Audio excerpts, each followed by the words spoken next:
ಇವತ್ತು ಸ್ವಲ್ಪ Sunday ಲೇಟಾಗಿದ್ದೆ, so vlog start ಮಾಡೋಣ ಅಂತ ಸ್ಟಾರ್ಟ್ ಮಾಡಿದ್ದೀನಿ ಗೈಸ್. ಯಜಮಾನ್ರು ಆಗಲೇ ಎದ್ದು ಹೊರಟರು. ಅವ್ರಿಗೆ ಆಫೀಸಲ್ಲಿ ಇವತ್ತೇನು ಫಂಕ್ಷನ್ ಇದೆ ಅಂತ ಹೋದರು. ನಾನೊಬ್ಬಳೇ, ನನ್ನ ಮಗ ನಮ್ಮ ಅಮ್ಮನ ಮನೇಲಿ ಹೋಗಿ ಸೇರ್ಕೊಂಡಿದ್ದಾನೆ.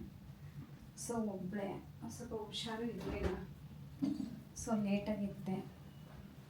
ಇನ್ನು ರೂಮಲ್ಲಿ ಬೆಡ್ ಸ್ಪ್ರೆಡ್ನೆಲ್ಲ ಅರೇಂಜ್ ಮಾಡಿ ಎಲ್ಲ ನೀಟಾಗಿ ಎತ್ತಿಟ್ಟು ರೂಮ್ನೆಲ್ಲ ಸ್ವಲ್ಪ ಕ್ಲೀನ್ ಮಾಡಿಬಿಟ್ಟು ಇನ್ನು ಆ್ಯಸ್ ಯೂಶ್ವಲ್ ಕೆಲಸ ಸ್ಟಾರ್ಟ್ ಮಾಡ್ಕೊಳ್ಳೋಣ ಅಂತ ಅಡುಗೆ ಮನೆ ಕಡೆ ಹೊರಟೆ ಗೈಸ್. ಹಾಲು ಕಾಯ್ಕಿದ್ದೀನಿ ಗೈಸ್. ಇನ್ನು ನೈಟೇ ನೆನೆಸಿಕ್ತೀನಿ ನಾನು. ಆ್ಯಕ್ಚುಲಿ ದೋಸೆ ಇಡ್ಲಿ ಮಾಡಬೇಕು ಅಂದರೆ ಫರ್ಮೆಂಟೇಷನ್ ಒಂದೊಂದ್ಸತಿ ಚೆನ್ನಾಗಾಗುತ್ತೆ, ಒಂದೊಂದ್ಸತಿ ಚೆನ್ನಾಗಾಗಲ್ಲ. ಸೊ ಅದಕ್ಕೆ ನೈಟೇ ನಾನು ನೆನೆಸಿಕ್ಕಿರ್ತೀನಿ. ಈಗ ರುಬ್ಬಬೇಕು, ಅದಕ್ಕೆ ಕೂಡ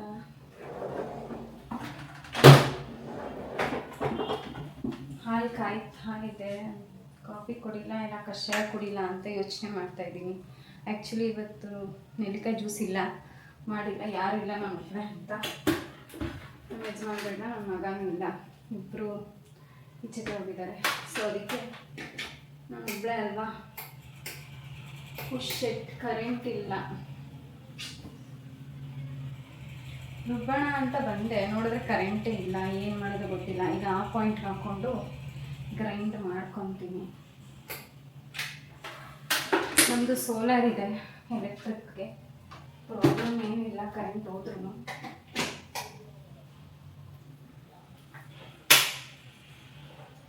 ಆನ್ ಇದೆ.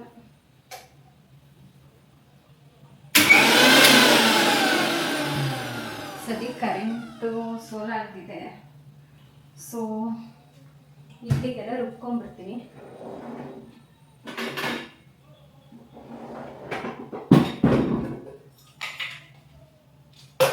ಈಗಾಗಲೇ ನೈಟ್ ಒಂದು 3 ಟೈಮ್ಸ್ ತೊಳಿತಿರ್ತೀನಿ, ಬಟ್ ಆದರೂ ಇನ್ನೂ 1-2 ಟೈಮ್ಸ್ ತೊಳಿತೀನಿ. ಯಾಕಂದರೆ ಏನಾದರೂ ಧೂಳು ಅದೆಲ್ಲ ಇದ್ದರೆ ಸುಮ್ಮನೆ ಅಂತ 2 ಟೈಮ್ಸ್ ತೊಳ್ಕೊಂಡು.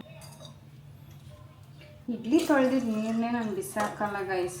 ನಾನು ಒಬ್ಬಳೇ ಇರೋದು, ಏಂತಿಗೆ ಕಷಾಯ ಕಾಫಿ ಅಂತ ಬೋರಿಂಗ್ ಅನ್ನಿಸ್ತೈತೆ. ಸೊ ಅದಕ್ಕೆ ಕಾಫಿ ಮಾಡ್ಕೊಳ್ಳೋಣ ಅಂತ ಕಾಫಿನೇ ಮಾಡ್ಕೋತಾ ಇದ್ದೀನಿ. ಚಿಕ್ಕ ಲೋಟ,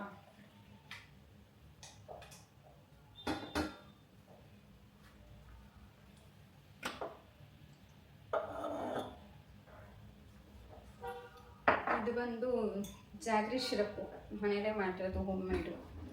ಜಸ್ಟ್ ಹಾಫ್ ಸ್ಪೂನ್ ಹಾಕೊಂಡ್ರೆ ಸಾಕು. ನಮ್ಮ ಗೃಹ ಪ್ರವೇಶದಲ್ಲಿ ತುಂಬ ಬೆಲ್ಲ ಮಿಕ್ಬಿಟ್ಟಿದ್ದು ಗೈಸ್. ಸೊ ಅದಕ್ಕೆ ಮಾಡ್ತಿದ್ದೀನಿ. ಕಾಫಿ ಟೀ ಎಲ್ಲ ಅಭ್ಯಾಸ ಅಷ್ಟಿಲ್ಲ, ಆದ್ರೂ ಒಂದೊಂದ್ಸತಿ ಬೇಕು ಅಂತ. ಕಾಫಿ ಏನು ಆರೋಗ್ಯಕ್ಕೆ ಒಳ್ಳೆಯದಲ್ಲ ಗೈಸ್, ಆದರೆ ಏನು ಮಾಡಲಿ, ಒಬ್ಬಳೇ ಇದ್ದೀನಿ, ಬೋರ್ ಆಗ್ತಿದೆ, ಮತ್ತು ಸ್ವಲ್ಪ ಹುಷಾರು ಇಲ್ಲ. ಕಾಫಿ ಕುಡಿದ್ರೆ ಸ್ವಲ್ಪ ಕೆಲಸ ಮಾಡೋಕ್ಕೆ ಎನರ್ಜಿ ಬರುತ್ತೇನೋ ಅನ್ನೋ ಒಂದು ಕಾರಣಕ್ಕೋಸ್ಕರ ಕಾಫಿ ಮಾಡ್ಕೋತಾ ಇದ್ದೀನಿ. ಪ್ರತಿ ಸಂಡೇ ಹೇಗಿರೋದು ಅಂದರೆ ಮನೆ ಒಳಗಡೆ ತುಂಬ ಕೆಲಸ ಇರೋದು, ಅದನ್ನು ಒಂದು ಸಿಗ್ರಿಗೇಟ್ ಮಾಡ್ಕೊಂಡು ಮಾಡ್ತಿದ್ದೆ. ಇಲ್ಲಾಂದರೆ ಔಟ್ಸೈಡ್ ಕೆಲಸ ಇರೋದು, ಅದನ್ನು ಒಂದು ಫಿನಿಷ್ ಮಾಡ್ಕೊಂಡು ಬರ್ತಿದ್ವಿ. ಬಟ್ ಈ ದಿನ ಏನಾಗಿದೆ, ಈ ಸಂಡೇ ನನಗೆ ಮನೇಲಿ ಏನು ಕೆಲಸ ಮಾಡೋಕ್ಕೂ ಮನಸ್ಸಿರಲಿಲ್ಲ, ಹಾಗೆ ಈಚೆ ಕಡೆ ಏನು ಕೆಲಸ ಮಾಡ್ಕೊಳ್ಳೋಕ್ಕೂ ಮನಸ್ಸಿರಲಿಲ್ಲ. ತುಂಬ ಹುಷಾರಿರಲಿಲ್ಲ, ಹೇಳಬೇಕು ಅಂದರೆ ಸುಸ್ತಾಗ್ತಿತ್ತು. ಬಟ್ ಹಾಗೆ ಇದ್ದರೆ ಚೆನ್ನಾಗಿರಲ್ಲ. ಏನಾದರೂ ನಾನು ಬ್ಯುಸಿ ಮಾಡಿಕೊಂಡ್ರೆ ಸ್ವಲ್ಪ ಫೀಲಿಂಗ್ ಬೆಟರ್ ಅಂತ ಅಂದ್ಕೊಂಡು ನಾನು ವ್ಲಾಗಾರು ಸ್ಟಾರ್ಟ್ ಮಾಡೋಣ ಅಂತ ನಾನು ಸ್ಟಾರ್ಟ್ ಮಾಡಿದೆ. ಬಟ್ ಆದ್ರೂ ಸುಸ್ತಾಗ್ತಿತ್ತು, ಹೇಳೋಕ್ಕಾಗ್ತಿರ್ಲಿಲ್ಲ, ಆ ಥರ ಆಗ್ತಿತ್ತು. ಕಾಫಿ ಕುಡಿದ್ಮೇಲೆ ಒಂಚೂರು ಬೆಟರ್ ಆಯಿತು. ಇನ್ನು ಇಡ್ಲಿ ರುಬ್ಬೋಣ ಅಂತ ಅಡುಗೆ ಮನೆಗೆ ಹೋದೆ. ಮಿಕ್ಸಿಲಿ ದೋಸೆ ಇಟ್ಟು ರುಬ್ಬಬೇಕು, ಕರೆಂಟ್ ಇಲ್ಲ. ಸೊ ಅದಕ್ಕೆ ಪ್ರೊಫೈಲ್ ಲೈಟ್ ಆನ್ ಮಾಡಿಲ್ಲ.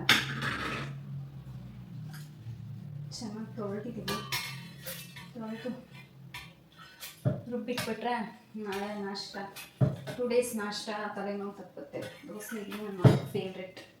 ಅವನಿಗೆ ದೋಸೆ ಇಡ್ಲಿ ಚಟ್ನಿ ಅಂತೂ ಯಾರಿಗೂ ಇಡಲ್ಲ. ಬೇಕಾದರೆ ಅವನು ನೀಟಾಗಿ ಎಲ್ಲ ತಿಂದ್ಬಿಡ್ತಾನೆ. ಅಷ್ಟು ಚಟ್ನಿ ಮಿಚ್ಚು ನನ್ನ ಮಗನಿಗೆ.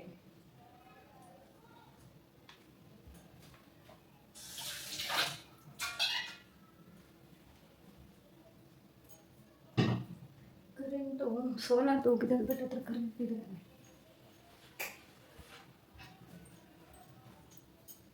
ಲೈಟ್ ಈಗ ಹಾಕ್ತೆ. ಬಟ್ ಪವರ್ ಇಲ್ಲ, ಬೆಳಿಗ್ಗೆನೇ ಪವರ್ ತೆಗೆದ್ಬಿಟ್ಟಿದ್ದಾರೆ.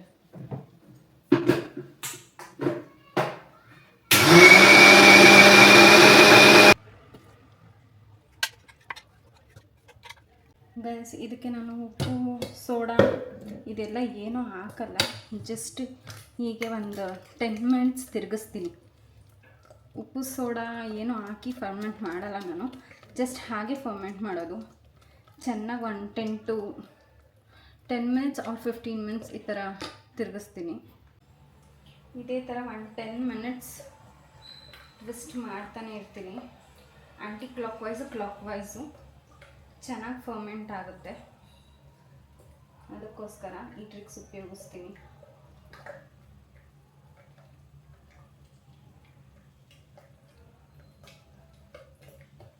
ಕಲಿಸಿದ್ದಾಯಿತು ಒಂದು 15 ಮಿನಿಟ್ಸು. ಈಗ ಇದಕ್ಕೆ ಸ್ಪೂನ್ ಆ್ಯಡ್ ಮಾಡಿರ್ತೀನಿ.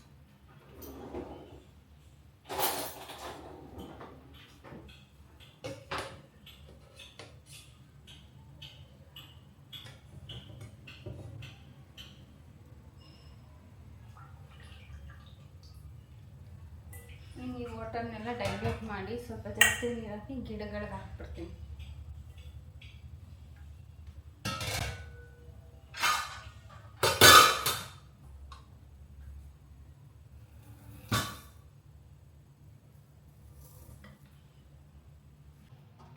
ಇನ್ನು ಅಕ್ಕಿ ತೊಳೆದಿದ್ದ ನೀರೆಲ್ಲ ಇದೆಯಲ್ಲ, ಈ ನೀರೆಲ್ಲ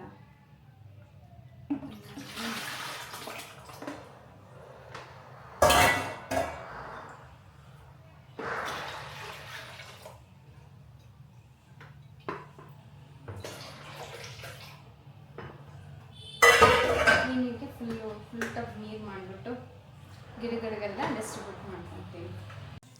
ಇನ್ನು ನೀರನ್ನ ಸೈಡಿಗೆ ಇಟ್ಬಿಟ್ಟು ಟೆರೆಸ್ ಮೇಲೆ ಹೋಗಿ ನಮ್ಮದು 2 ಪೆಟ್ಟಿದೆ, ಚಿಂಟು ಅಂತ ಲವ್ ಬರ್ಡ್ಸು. ಅದಕ್ಕೆ ಸ್ವಲ್ಪ ಫುಡ್ ಹಾಕೋಣ ಅಂತ ಟೆರೆಸ್ ಮೇಲೆ ಹೋಗ್ತಾಯಿದ್ದೀನಿ. ಬಟ್ಟೆನೂ ಹಾಕಿದ್ದೀನಿ, ಅದಿನ್ನೂ ಡ್ರೈ ಆಗಿಲ್ಲ. ಸೊ ಫಸ್ಟ್ ಅದಕ್ಕೆ ಫುಡ್ ಹಾಕ್ಬಿಟ್ಟು ನೆಕ್ಸ್ಟ್ ಬೇರೆ ಕೆಲಸ ಮಾಡ್ಕೊಳ್ಳೋಣ ಅಂತ ಹೊರಟೆ.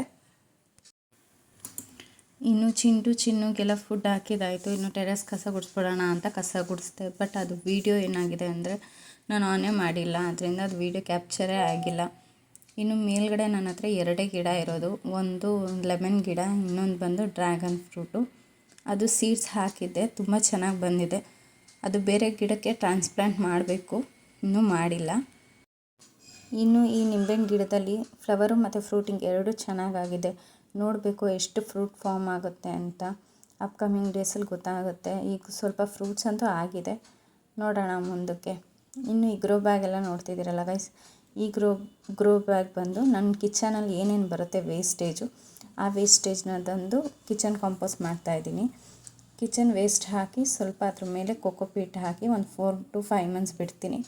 ಸೊ ಆಗ ನನಗೆ ಕಿಚನ್ ವೇಸ್ಟು ಸಿಗುತ್ತೆ, ಅಂದರೆ ಕಾಂಪೋಸ್ಟ್ ಸಿಗುತ್ತೆ. ಇದೇ ರೀತಿ ಮಾಡ್ತಾ ಹೋಗ್ತಾ ಇರ್ತೀನಿ. ಸ್ವಲ್ಪ ಜಾಸ್ತಿ ಆದಮೇಲೆ ಸ್ವಲ್ಪ ಸಾಯಿಲ್ನೆಲ್ಲ ಮಿಕ್ಸ್ ಮಾಡಿ ಗಿಡಗಳು ಹಾಕೋಕ್ಕೆ ಈಗಿಂದ ಎಲ್ಲ ರೆಡಿ ಮಾಡಿಕೊಂಡ್ರೆ ಸರಿ ಹೋಗುತ್ತೆ. ಲೈಟ್ ವೆಯ್ಟ್ ಸಾಯಿಲು ಟೆರೆಸ್ಗೆ ಅಂದ್ಬಿಟ್ಟು ಈ ರೀತಿ ಮಾಡ್ತಿದ್ದೀನಿ.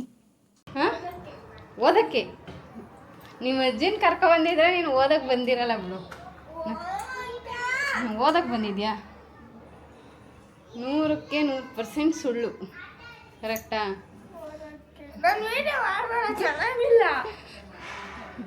ಹಾಯ್ ಗೈಸ್, ನೋಡಿ ಗೈಸ್, ನನಗೆ ಎಲ್ಲೇ ವಿಡಿಯೋ ಮಾಡ್ತಿದ್ದಾರೆ. ಹಾಯ್ ಗೈಸ್, ನಮ್ಮಮ್ಮ ಇವತ್ತು ಓದಿಸ್ತಿದ್ದಾರೆ, ಬನ್ನಿ ನೋಡೋಣ. ಇನ್ನು ನಮ್ಮಮ್ಮ ನನ್ನ ಮಗನ ಕರ್ಕೊಂಬಂದರು ಸ್ವಲ್ಪ ಹೊತ್ತು ಓದಿಸು ಅಂತ ಹೇಳ್ಬಿಟ್ಟು. ಯಾಕಂದರೆ ಅವ್ರ ಮನೇಲೇ ಇರ್ತಾನೆ, ಓದೋದೇ ಇಲ್ಲ ಸ್ವಲ್ಪ. ಅದರಿಂದ ನಮ್ಮಮ್ಮಂಗೆ ಅವನು ಓದೋದೇ ಚಿಂತೆ. ಕರ್ಕೊಂಬಂದುಬಿಟ್ರು ಸ್ವಲ್ಪ ಓದಿಸು ಅಂತ. ಇನ್ನು ಓದ್ಸೋಕ್ಕೆ ಅಂತ ಸ್ಟಾರ್ಟ್ ಮಾಡಿದೆ. ಇನ್ನು ಅವನಿಗೆಲ್ಲ ಓದಿಸಾದ್ಮೇಲೆ ಸ್ವಲ್ಪ ಜ್ಯೂಸ್ ಮಾಡಿಕೊಂಡು ಜ್ಯೂಸ್ ಕುಡಿದೆ. ಹುಷಾರಿಲ್ಲ ಅಂತ ಹೇಳಿದ್ನಲ್ಲ, ಅಡುಗೆನೂ ಮಾಡೋಕ್ಕಾಗ್ತಿರ್ಲಿಲ್ಲ. ಸೊ ಜ್ಯೂಸ್ ಮಾಡ್ಕೊಂಡು ಜ್ಯೂಸ್ ಕುಡಿದೆ. ಇನ್ನು ಕಿಚನ್ ವೇಸ್ಟ್ದು ವಾಟರ್ಗಳೆಲ್ಲ ಇತ್ತಲ್ಲ, ಅದಕ್ಕೆ ಇನ್ನೊಂದು ಸ್ವಲ್ಪ ವಾಟರ್ ಹಾಕಿ ಡೈಲ್ಯೂಟ್ ಮಾಡಿಕೊಂಡು ಇಂಡೋರ್ ಪ್ಲ್ಯಾಂಟ್ಸು ಔಟ್ಡೋರ್ ಪ್ಲ್ಯಾಂಟ್ಸು ಇದಕ್ಕೆಲ್ಲ ಹಾಕ್ಕೊಳ್ಳೋಣ ಅಂತ ಹಾಕೋತಾ ಇದ್ದೀನಿ ಗೈಸ್. ಸ್ವಲ್ಪ ಮನೆ ಒಳಗಡೆನೇ ಗಿಡ ಜಾಸ್ತಿ ಇದೆ, ಯಾಕಂದರೆ ನನಗೂ ನನ್ನ ಗಂಡನಿಗೂ ಇಬ್ರಿಗೂ ಗಿಡಗಳಂದರೆ ತುಂಬ ಇಷ್ಟ. ಅದರಿಂದ ಜಾಸ್ತಿ ಗಿಡಗಳಿದೆ. ಇನ್ನೂ ಜಾಸ್ತಿ ಗಿಡಗಳು ಬೆಳೆಸ್ಬೇಕು ಅಂತ ನರ್ಸರಿಯಿಂದ ಸ್ವಲ್ಪ ಗಿಡಗಳನ್ನೆಲ್ಲ ತಂದಿದ್ವಿ.